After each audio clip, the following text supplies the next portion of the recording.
Guarantee ಭಾಗ್ಯ ಅಂದರೆ ಇದರದ್ದು guarantee ಯೋಜನೆಗಳನ್ನ ಸ್ಟಾಪ್ ಆಗಿದೆ. ಒಂದು 5-6 ತಿಂಗಳ ಏನಕ್ಕೆ ಸ್ಟಾಪ್ ಆಗಿದೆ ಅಂದರೆ ಈಗ ಹೇಳಿಲ್ವ, ಬೇರೆ ರಾಜ್ಯದವರೆಲ್ಲ ಬಂದು ಪ್ರಯೋಜನ ಪಡ್ಕೊಳ್ತಿದ್ದಾರೆ. ಮತ್ತು ಕೆಲವು ಸತ್ತಿರೋರು ಸಹ ಅವ್ರ ಹೆಸರಲ್ಲೆಲ್ಲ ತಗೊಳ್ತಿದ್ದಾರೆ. ಅದು ತಪ್ಪಲ್ವಾ?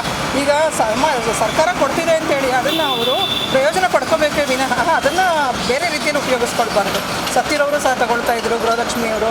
ಆ ಡೀಟೇಲ್ಸ್ ಎಲ್ಲ ಬರಲಿ ಅಂತಲೇ ಈ SIR ಇದನ್ನು ಮಾಡಿ, ಇದಾದ ನಂತರ ಎಲ್ಲನೂ ಅದನ್ನು ಮೊದಲಿನ ಥರನೇ ನಡೆಯುತ್ತೆ, ಅದನ್ನು ಮಾಡ್ತಾರೆ. ಅವ್ರಿಗೆ ಕೈ ಜೋಡಿಸ್ತಾ ಇರೋರು ನಗರಾಭಿವೃದ್ಧಿ ಸಚಿವರಾದಂಥ ಕೃಷ್ಣ ಬೈರೇಗೌಡ ಸರ್. ಆ ಎಷ್ಟೇ ಮಾತುಗಳು ಬಂದ್ರೂ ಅವ್ರಿಗೆ ಎಷ್ಟು ಜನ ಏನೇನು ಈಗ ಬೀದಿ ಬದಿ ವ್ಯಾಪಾರಿಗಳೇ ತಗೊಳ್ಳಿ ಬಾಯಿ ಬಂದಾಗ ಶಾಪ್ಗಳು ಹಾಕಿದ್ರು. ಕೃಷ್ಣ ಬೈರೇಗೌಡರ ಬಗ್ಗೆ ಯಾರು ಏನು ಮಾತಾಡೋಂಥ ರೈಟ್ಸೇ ಇಲ್ಲ. ಅವ್ರಿಗೊಂದು ಒಳ್ಳೆಯ ಅಧಿಕಾರಿ. ಯಾಕೆಂದರೆ ಇದುವರೆಗೂ ಅವರು ಯಾವುದೇ ಒಂದು ಕಪ್ಪು ಚುಕ್ಕಿ ಅನ್ನೋದಿಲ್ಲ. ಅವ್ರಿಗೆ ಬೇಕಂತ ಅವ್ರ ಬಗ್ಗೆ ಏನೂ ಇರಲಿಲ್ವಲ್ಲ ಅಂತೇಳಿ ಅವ್ರಿಗೆ ಕ್ರಿಯೇಟ್ ಮಾಡ್ತಿದ್ದಾರೆ ಜನ. ಬಿಟ್ಟರೆ ಅವ್ರ ಬಗ್ಗೆ ಏನೂ ಹೇಳೋವಂಥದ್ದು ಇಲ್ಲವೇ ಇಲ್ಲ. ಅವರು ಭಾಳ ಕ್ಲಿಯರ್ ಆ್ಯಂಡು ಒಳ್ಳೆ ಅಡ್ಮಿನಿಸ್ಟ್ರೇಟರ್.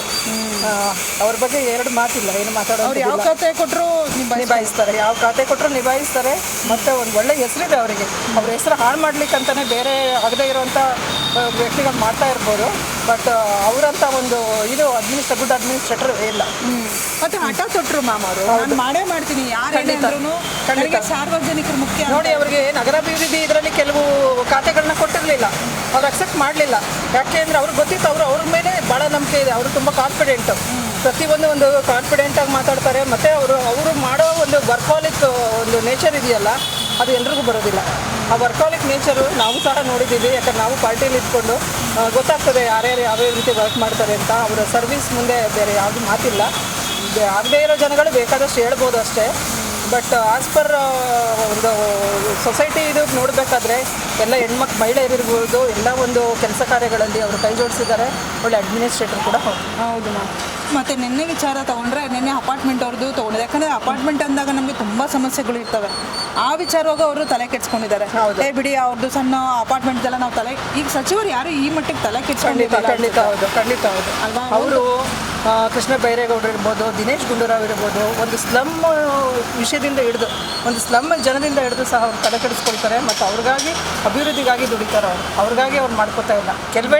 ಕೆಲವೇ ಬೆರಳೆಣಿಕೆ ಎಷ್ಟಿದ್ದಾರೆ ಅದರಲ್ಲಿ ಇವರು ಕೃಷ್ಣ ಬೈರೇಗೌಡರು, ದಿನೇಶ್ ಗುಂಡೂರಾವ್ ಅವರು, ಕೆಲವರು ಮಾತ್ರ ನಾವು ಹೆಸರು ಹೇಳ್ಬೋದು. ಟೈಮ್ ಸಾಕಾಗುತ್ತಾ ಅವ್ರಿಗೆ ಅಭಿವೃದ್ಧಿ ಮಾಡೋದಕ್ಕೆ? ಟೈಮ್ ಸಾಕಾಗುತ್ತಾ?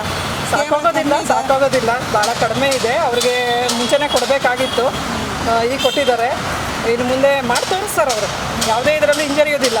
ಅವ್ರು ಏನು ಅಂದ್ಕೊಳ್ತಾರೆ ಅದು ಖಂಡಿತ ಮಾಡಿ ತೋರಿಸ್ತಾರೆ. ಮ್ಯಾಮ್, ಈಗ ಸಚಿವರಾಗ್ತಿದ್ದಂಗೆ ಎಲ್ಲೋ ಒಂದು ಕಡೆ ಕುತ್ಕೊಂಡು ಹಿಂಗೆ ಅಂತ ಮಾಡ್ತಿದ್ರು. ಪಾಪ ಇವರು ನೈಟು ರಾತ್ರಿ ಬೆಳಗ್ಗೆ ಅನ್ನೋಂಗಿಲ್ಲ, ಎಲ್ಲ ಹೊತ್ತಲ್ಲೂ ಓಡಾಡಿ ಹೀಗೆ ಇರಬೇಕು ಹಾಗೆ ಇರಬೇಕಂತ ಪ್ಲಾನ್ ಮಾಡ್ತಾರೆ. ಹೌದು, ಪ್ಲ್ಯಾನ್ಡ್ ಲೈಫ್ ಅವ್ರದ್ದೆಲ್ಲ. ಸುಮ್ಮನೆ ಏನೋ ಕಾಟಾಚಾರಕ್ಕೆ ಅವರು ಏನೋ ಒಂದು ನಮಗೆ ಶಾಸಕ ಸ್ಥಾನ ಸಿಕ್ಕಿದೆ, ನಾವು ಮಿನಿಸ್ಟ್ರು ಅನ್ನೋ ಒಂದು ಇದರಲ್ಲಿಲ್ಲ. ಅವ್ರು ನೋಡಿ ಅವರ ಉಡುಗೆ ತೊಡುಗೆ ಇರ್ಬೋದು, ಎಷ್ಟು ಸಿಂಪಲ್ ವ್ಯಕ್ತಿ ಅವರು. ಮತ್ತು ನಮ್ಮ ಸತೀಶ್ ಜಾರಕಿಹೊಳಿ ಅವರು, ಇವರೆಲ್ಲ ಎಷ್ಟು ಒಂದು ಸಿಂಪಲ್. ಅವರೆಲ್ಲ ಆಗರ್ಭ ಶ್ರೀಮಂತರು, ಹುಟ್ಟಿನಿಂದಲೇ ಶ್ರೀಮಂತರು. ಆದರೂ ಅವರ ಒಂದು ಔಟ್ಲುಕ್ ನೋಡಿದರೆ ಯಾವ ರೀತಿ ಎಷ್ಟು ಸಿಂಪಲ್ ವ್ಯಕ್ತಿಗಳಲ್ವಾ.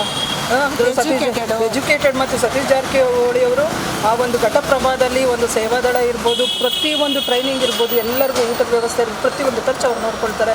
ಪ್ರತಿಯೊಂದು ಕಾಂಗ್ರೆಸ್ಗೆ ಪರ್ಟಿಕ್ಯುಲರ್ ಆಗಿ ದುಡಿತಾರೆ ಅವರೆಲ್ಲ. ಇವರೆಲ್ಲರೂ ನಾವು ಹೆಸರು ಹೇಳ್ಬೋದು. ಹೇಳಿ ಮ್ಯಾಮ್, ಕೃಷ್ಣ ಬೈರೇಗೌಡ ಸರ್ಗೆ ಏನು ಹೇಳ್ತೀರಾ?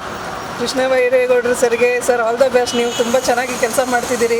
ಇದೇ ರೀತಿ ಕಂಟಿನ್ಯೂ ಮಾಡಿ. ದೇವರ ಆಶೀರ್ವಾದ ನಿಮ್ಮಲ್ಲಿ ಸದಾ ಇರುತ್ತೆ ಸರ್. ನೀವು ಯಾರು ಏನೇ ಹೇಳಿದ್ರು ಅದನ್ನು ನೀವು ಮನಸ್ಸಿಗೆ ಹಾಕೋಬೇಡಿ ಸರ್. ನಿಮ್ಮಲ್ಲಿ ನೀವು ಕಾನ್ಫಿಡೆಂಟ್ ಇದ್ದೀರಿ. ನೀವು ಗೆಲ್ತೀರಿ. ಅಭಿವೃದ್ಧಿ ಅಂತ ನೀವು ಕಾಂಗ್ರೆಸ್ನ ಒಂದು ಅಧಿಕಾರದ ಪಥದ ಹತ್ರ ತಗೊಂಡು ಹೋಗ್ತೀರಿ. ಎಲ್ಲ ಹೆಣ್ಣುಮಕ್ಕಳ ಆಶೀರ್ವಾದ ನಿಮ್ಮ ಮೇಲಿದೆ ಸರ್. ಖಂಡಿತ ನೀವು ತುಂಬ ಚೆನ್ನಾಗಿ ಒಂದು ಅಭಿವೃದ್ಧಿ ಮಾಡ್ತೀರಿ. ಆ ನಂಬಿಕೆ ನನ್ನಲ್ಲಿದೆ. ಇಷ್ಟು ಮಾತ್ರ ನಾನು ಹೇಳ್ತೀನಿ ಅವರಿಗೆ.